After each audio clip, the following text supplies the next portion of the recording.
habe hier eine Rechenaufgabe. Meinetwegen, aber komm zu spät nach Hause. Ich habe eine Rechenaufgabe, die kriege ich nicht raus. Bei der Suche oder was? Zeig mal her. Hier, 28 durch 7. 28 durch 7 und das kriegst du nicht raus. Elke, dein Sohn kriegt 28 durch 7 nicht raus. Dann hilf ihm doch! Was heißt denn 28 durch 7, Papa? Wofür brauche ich das? Wofür? Wofür? Allen Nachsang brauchst du das. Stell dir vor, du hast 28 Äpfel, ihr seid 7 Buben und wollt die Äpfel untereinander aufteilen. Wir sind aber immer nur 4. Der Hobbs, der Kurt, sein Bruder und ich.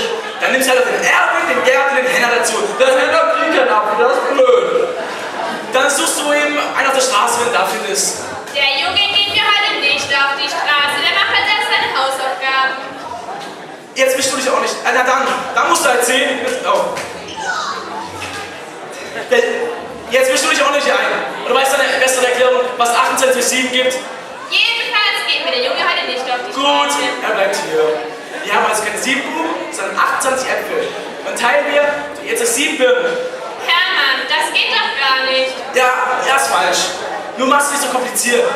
Das heißt, du kennst 7 Buben, Birnen, 7 Zwerge. Genau, 7 Zwerge. Und dann? Und ihr habt zusammen eine 28-Zimmer-Wohnung. Hermann, in der ganzen Stadt gibt es weit und breit keine 28-Zimmer-Wohnung. Es gibt doch keine 7 Zwerge in der ganzen Stadt. Wenn ich schon eine unqualifizierte Bemerkung höre, Unqualifiziert? Aha. Und was machen deiner Meinung nach die 7 Zwerge in einer 28-Zimmer-Wohnung? ja, wo denn? Was denn sonst? So, die gehen dann nacheinander rein, oder wie? Was macht Schnippelchen, Papa? Die soll bleiben, dumme Kuh. Aber Hermann! Na gut, nehmen wir was anderes. Die 7 Geißlein zum Beispiel. Die mit den Wölfen. Also, 7 Geißlein durch 28 Wölfe. Wie viele Wölfe fürs 28? Wie viele Wölfe ist jedes Geißlein? Ach, Hermann! Ach, Hermann? Geißlein? Wölflein? Oh, lass doch wieder bis zufrieden. Was ist denn jetzt 28 durch 7? Du hast recht, mein Junge. Man muss die Nerven behalten.